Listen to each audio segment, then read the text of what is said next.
Esse é o segundo vídeo da playlist onde conversamos sobre as perícias em casos de alegação de erro médico. No primeiro vídeo conversamos sobre a responsabilidade do médico, responsabilidade civil, responsabilidade penal, e agora, nesse segundo vídeo, vamos conversar sobre as modalidades de culpa, a negligência, a imperícia e a imprudência. Se você perdeu o primeiro vídeo, vamos deixar o link aqui embaixo, não deixe de assistir para conseguir compreender essa segunda etapa. Vamos ao vídeo?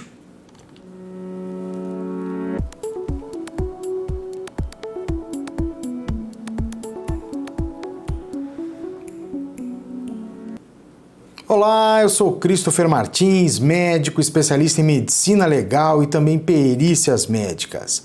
Nesse canal conversamos sobre medicina, ética e também perícia médica. Se você gostar do conteúdo, considere se inscrever no canal ativando o sininho aqui embaixo para poder receber a comunicação de vídeos novos. Também não deixe de compartilhar o conteúdo e comentar aqui embaixo sempre que tiver alguma dúvida.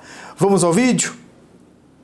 Muito bem, na aula passada conversávamos sobre a responsabilidade civil do médico quando paramos na etapa onde vamos conversar sobre as modalidades de culpa.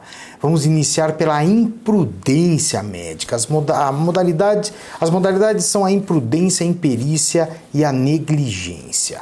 Imprudência seria o agir sem a devida cautela, sem aqueles cuidados necessários. São aqueles atos ou condutas de audácia, de precipitação, de inconsideração com a técnica médica. A imprudência, ela tem sempre aquele caráter comissivo, ou seja, é o ato de se fazer alguma coisa. Ela é ativa, é o fazer o que não deveria ser feito. Essa é a imprudência. Diferentemente da negligência, né? A negligência, ela se caracteriza pela inação, pela inércia, pelo desleixo com a técnica, a indolência, né? É a falta de observância, a falta de atitude, né, que o momento do tratamento requer. É um ato sempre omissivo. É o abandono do doente, é a omissão do tratamento, é a prática, a permissão por parte do médico da prática ilegal por parte de outros profissionais de saúde, é a falta de atenção com o estudante, com o médico residente. Quem está estudando, quem ainda não está habilitado, não pode praticar o ato de forma de forma não supervisionada. Todo aluno tem um preceptor, todo aluno tem um responsável, um médico habilitado para estar ali ao seu lado. Se esse aluno ele comete algum equívoco, algum erro, pela imperícia, pela inobservância, pelo fato de não ter conhecimento, o médico, o professor, o seu responsável responde solidariamente, responde em razão da negligência, de ter deixado de assistir o doente na presença, na companhia do seu aluno. Da mesma forma, letras ilegíveis, o escrever sem o devido cuidado, o esquecer de anotar no prontuário médico, as informações incompletas de prescrição médica, tudo isso pode sim caracterizar a negligência por parte do médico. Um outro exemplo é a cirurgia do lado errado. O médico operou a pessoa errada. Então, o médico tem a obrigação de conferir todos esses atos. Caso contrário, ele expõe o seu paciente a uma situação que pode sim comprometer a sua saúde. A imperícia é outra modalidade que se dá pela falta de conduta técnica adequada, geralmente por despreparo técnico ou por desconhecimento teórico, por falta de prática, pela insuficiência ali daqueles conhecimentos. É o despreparo para o exercício da profissão, o despreparo para o exercício da profissão médica. É um pouco complicado a gente considerar a hipótese de um médico ser imperito, né, um médico desconhecer ou não ter habilidade para fazer, uma vez que ele é o portador de um diploma de nível superior, ele é, em tese, o habilitado para isso, né? Então, conceber o médico como um imperito não é algo assim tão tangível. O professor Genival Veloso de França, por exemplo, entende que não pode o médico ser imperito.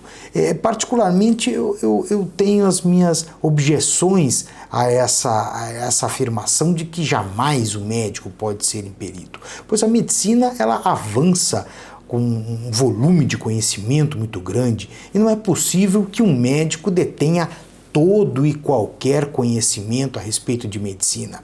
Então, as habilitações específicas em cada uma das áreas, o título de especialista, né, naquela determinada especialidade, a habilitação para uma área de atuação em medicina se faz sim necessário para o exercício profissional, para alguns atos médicos que são muito elucubrados, que são muito pontuais, muito específicos da nossa profissão.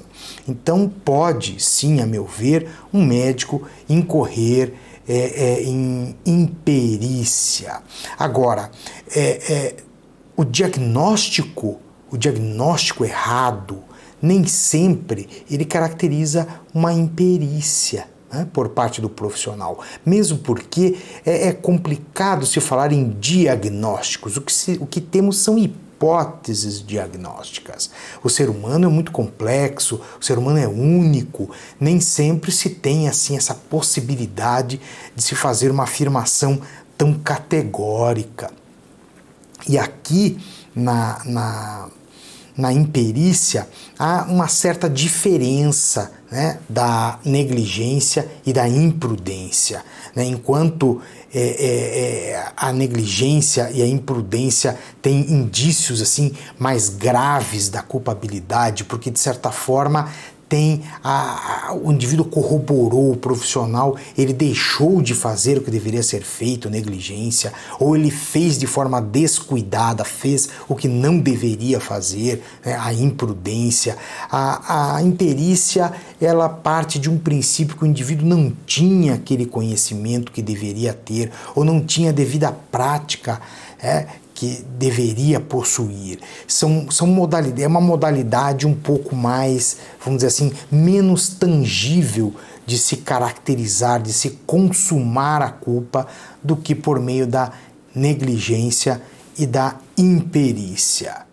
Então chegamos aqui à responsabilidade ético-profissional do médico. O nosso Código de Ética Médica, ele veda algumas condutas aos profissionais médicos e logo no artigo 1º ele deixa bem claro que é vedado ao médico causar dano ao paciente por ação ou omissão caracterizável como imperícia, imprudência ou negligência, exatamente as modalidades de culpa que tratamos aqui hoje.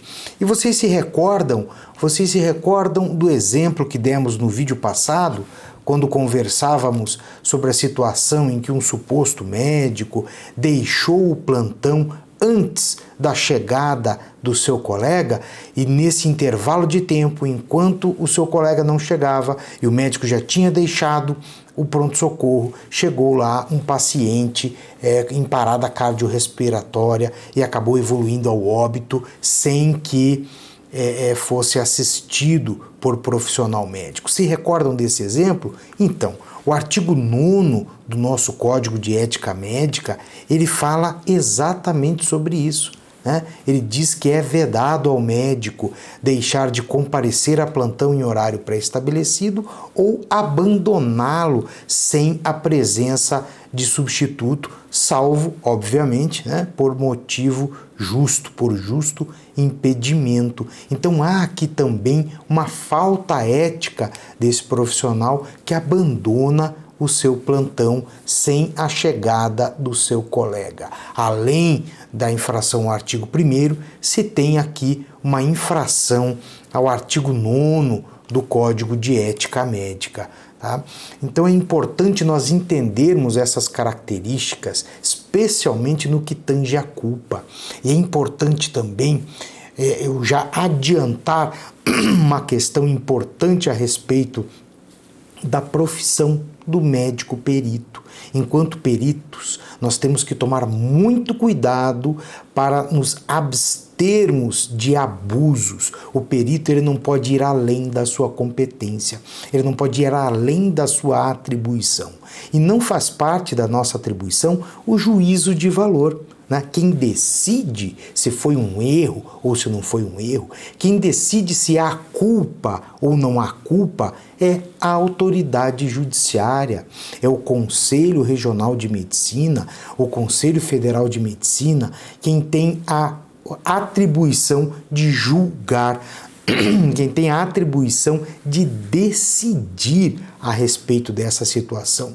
O profissional perito, o que ele faz é levantar toda a situação e entregar pronta para aquela autoridade que faz o juízo de valor conseguir de fato tomar a sua decisão. E ele faz isso identificando, caracterizando o dano, o devido dano. Além de caracterizar o dano, o perito ele tenta estabelecer um nexo causal, um nexo temporal entre a conduta do profissional médico e o resultado danoso. Além disso, o profissional perito ele presta muita atenção em todas as circunstâncias em que se deu o ato médico, o risco com que se deu esse ato médico. Tudo isso precisa ser avaliado, tudo isso precisa ser discutido e reportado no seu laudo, no sentido de prover à autoridade judiciária de todas as informações possíveis para que ela possa entender se houve ou se não houve negligência, se houve ou não houve imprudência ou imperícia por parte do profissional. Isso é um fator muito importante. Espero que eu tenha contribuído, que vocês tenham entendido essas modalidades de culpa e no próximo vídeo vamos conversar especificamente a respeito da perícia, do ato pericial, no sentido de caracterizar ou se afastar a má prática médica. Um grande abraço e até o próximo vídeo.